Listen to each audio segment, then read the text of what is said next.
rules to know under convex mirror. The very first rule is a ray which is parallel to principal axis. So we have a ray parallel to principal axis. What happens to this? See, in case of concave mirror, it would have gone to focus. On a similar line, this is what happens. The ray appears to come from focus. And yes, this is imaginary. Right? This part of the length, this is your focus, this is your center of curvature, and this is your pole. This part is your dashed lines. And that's your solid line. So this is imaginary, this is real. They appear to come from there. They're not actually coming from there, they appear to come from there. And you can see it is diverging out, it is going out. That's why this is a diverging mirror. Okay, so few small things. F and C is behind the mirror. See, one thing is you need to understand and remember is the focus and the center of curvature is behind the mirror. The reason is quite simple. See, this is your convex mirror. If I happen to stand in front of this, I'll be able to see myself. If I stand behind this, this will be a non-reflecting surface. The sphere which the convex mirror is made up of clearly has a center behind it. Okay, you can cut it anyhow, it doesn't matter. You change the perspective, doesn't matter. It is behind it. Behind what? Behind the reflecting surface. So the focus and the center of curvature is behind the center of, reflecting surface. It's the same side of non-reflecting surface. So this is something that you have to keep in mind. Whatever you learn, it is similar to what we have understood before. Right? It's just the reverse of it. Okay, so learn the property, learn what kind of mirror it is, and it will be easier for you to understand the ray diagram. This is a diverging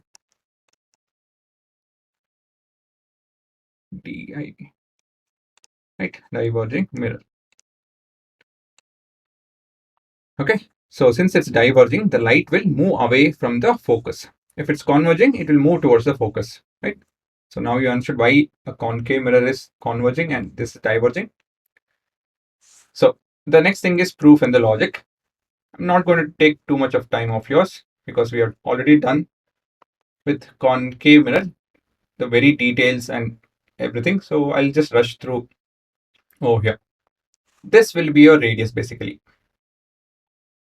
Okay, so let me not use this. This will be your radius, right? And so at this point, if I happen to draw something called as a normal,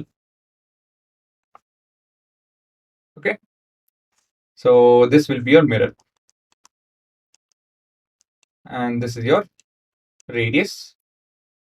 And that will be your normal. Normal to what? Normal to the mirror. That is, it's making an angle of 90 degrees.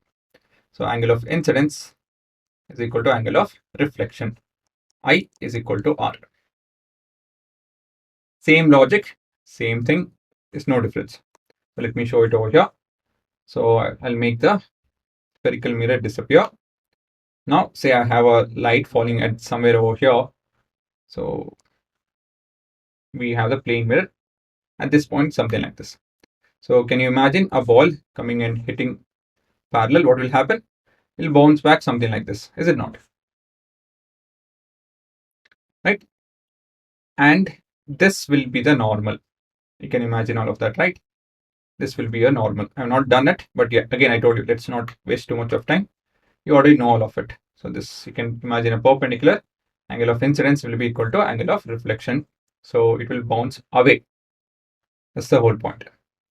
But yes, you need to do the ray diagram here also. So I'll be showing the ray diagram. Okay, so let's have a look at the ray diagram. Same thing, 15 centimeter or 12 centimeter long lines. Then we have, I'm marking it basically 0, 3 and 6 itself, just that I'm marking at different, with different measurements. The difference will be 6 centimeter itself. Then drawing an arc of 6 centimeter radius. I have not changed that compasses difference. The angle is not at all changed. So it's fixed to 6 centimeter. So don't forget to mark the non-reflecting surface back of it. Next, I'm trying to figure out, to draw parallel line. So here I'm doing that honest work, marking 2 centimeter from the principal axis. So if I join that, you'll get a parallel line. So here everyone has to do this honest work. If not, you won't get the proof. So what will happen? A ray which is coming towards the mirror parallel to the principal axis will get bounced back as if it's coming from the focus. So all that has to be dashed line because it's not real, and that is solid line because that is real.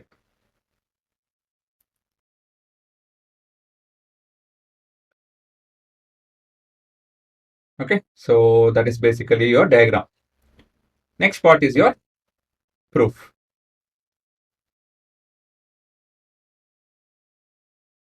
So that's your radius, and thus that will be your normal at that point.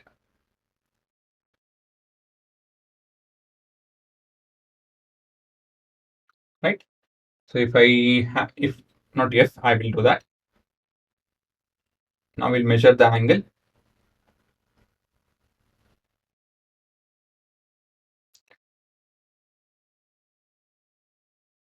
So this is around 18, right? Angle of reflection is 18.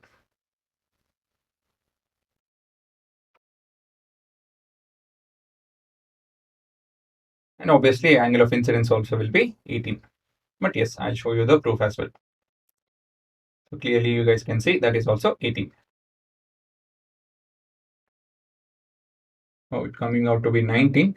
I missed some, smallest possible thing. You'll get a bit, one plus or minus one you'll get. I don't know what I've done wrong, but I've done something wrong. Okay, so that's your ray diagram. So yes, here too, you guys have to copy pretty much everything. Practice it once, not too many times. Just practice it once and you're done.